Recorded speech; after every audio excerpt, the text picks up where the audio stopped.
Well, it is October and it is Breast Cancer Awareness Month as well. A reminder that 1 in 8 women will end up facing this diagnosis in their lifetime. Now, beyond the medical treatments, support for the emotional, social, and financial challenges really is just as important. And that's where Cancer Support Community Arizona does come in. This is a network of survivors who are ready to share their stories and bring awareness to breast cancer and the diagnosis. And they do offer hundreds of free programs for patients and families right here in the Valley. It's so important that we have organizations like this. So joining us this morning live for us here in studio is CEO and breast cancer survivor Julie as well, with Donna, who's our participant, but also a breast cancer survivor. So thank you both for being here. We really appreciate it. Thanks for having us. Yeah, and just being vulnerable to share both of your stories that we're going to get to here. Julie, I want to start with you. I mean, can you walk me through a little bit of your journey? Absolutely. So I went for a regular scheduled mammogram, my yearly one that my doctor sends me to all the time, and they found something and they said, oh, we need to go in for an ultrasound, and we did that. And they said, there's something there we need to biopsy, but it's probably nothing. And I felt fine, right? So I was like, it's not cancer. I feel fine. I'm not sick. I'm not having any symptoms. I couldn't feel anything on a self-exam. But when they biopsied it, unfortunately, it did turn out to be breast cancer. And that started a long journey for me of treatment and support. And so here I am today. Yeah, and passion to continue that work. Absolutely. Right? I mean, Donna, how was it for you?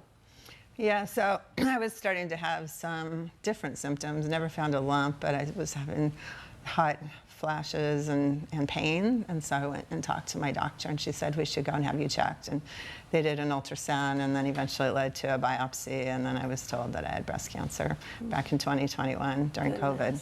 Was it because you had some of the symptoms, were you more relieved to find out you knew what it was so you can start to tackle it, or were you just as surprised maybe as Julie that that's what it was? I had a feeling it might be. You know, you know your body, and you know when things are off and not right. And so I'm glad my doctor got me in right away, and then they discovered it and went through all the treatment. Yeah, I mean, just tell me a little bit about the work that you guys do with, survivors and family, and just trying to offer that support. Absolutely. So we know that cancer support saves lives. Your medical team and your cancer center, your hospital will do a great job at treating the cancer, but it's so important to pair medical treatment with social and emotional support, because it's been proven to decrease mortality rates in cancer patients and decrease your chance of cancer recurrence as well if you pair those two things together.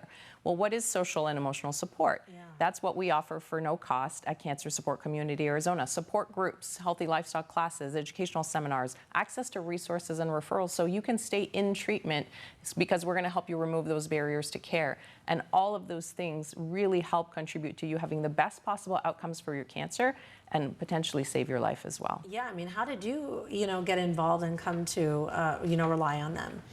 Yeah, so I was talking to Julie earlier that I was diagnosed during COVID, so everything was completely shut down. Yeah, isolating. Oh, it was very isolating, yes. And talking about the emotional support, when you get diagnosed with cancer, you think of all the physical part, losing your hair and losing weight and all that, but the emotional piece. So I had a wonderful therapist through my organization I was with, through the cancer group, and he recommended the Cancer Support Community.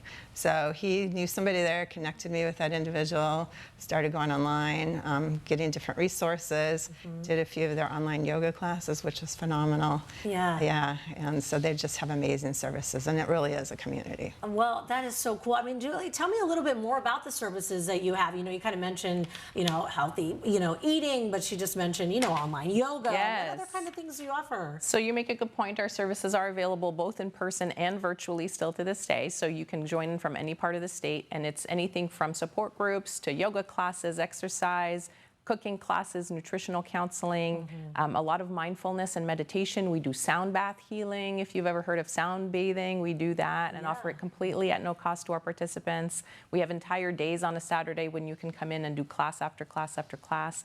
And we also have experts that come in that can provide educational seminars on various topics related to the cancer journey. Did either of you have cancer running in your family? Did you ever think that this would be you? Because, you hear about it. I'm sure you've heard of October, Breast Cancer Awareness Month, growing up and before. And so I'm just curious if you were shocked that you found yourself in that position, or if you maybe had an idea that it could be a possibility. looks Personally, like it I didn't. was shocked. Yeah. You know, I have family members that have been diagnosed with cancer, but at a later age, right? And so it's kind of something that you expect with aging. It's very common. 1 in 2 men, 1 in 3 women will be diagnosed in their lifetime.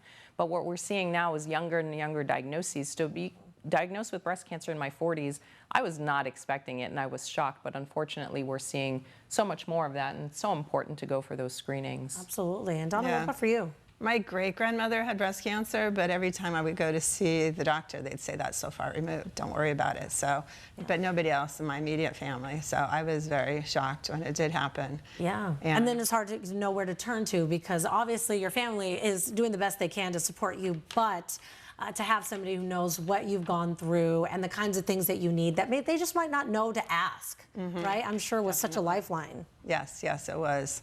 I mean, just the support out there. And then you start talking to people and you've come across so many other people who've gone through it too. Yeah, I mean, like we talked about, 1 in 8 women will end up being diagnosed with this. And so if somebody is watching who was recently diagnosed, how would you tell them, you know, to get started here? What's that first step they need to take? It's very easy. You can go to our website, cscaz.org, to find out more. You just register online and you can come to a newcomer orientation where I'll greet you on the screen or in person and tell you about all the services that are available to you at no cost. And even if you're not 100% sure this is something you need, I always tell people, check it out, go online, cscaz.org, look at what we have. You might not need it now, but you might need us later, and when you need us immediately. So don't hesitate to find out what those resources are so you can get them when the time comes. If you're somebody who is a family member of somebody who's going through that, how can we support, you know, the work that you guys do? Well, first of all, I do want to say we also support caregivers and family members through our work because caregivers and family members, spouses, and so on, they also have their own journey as part of this. So we have specific support for caregivers and family members. But at Cancer Support Community, if you wanted to give back, we, of course, are a nonprofit, so we're fully funded by donations, and we're able to provide all these services at no cost because of the generosity of our community, but also volunteers. We have over 500 volunteers a year that help us with all kinds of programs and events. And so if people really want to kind of give back for the love and care that their loved ones received or they received during their journey, we'd love to have them come and be part of our community. Yeah, absolutely. That's why I say, I mean, if you can open your wallet, that's amazing. But if you can give your time, that's also equally amazing. And we love that. Can I ask, just as we wrap up here, where you ladies are in your journey?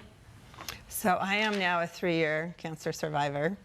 Oh, congratulations. yes. And Thank I'm a you. 2.5-year cancer survivor. Oh, I'm just so happy for you both. Thank I you. love when you guys say it, your like faces light up, and just knowing you've been through that journey and that you can support others who are going to be going through that as well. It's just amazing. Julie, Donna, thank you so much for being here and sharing your stories with us.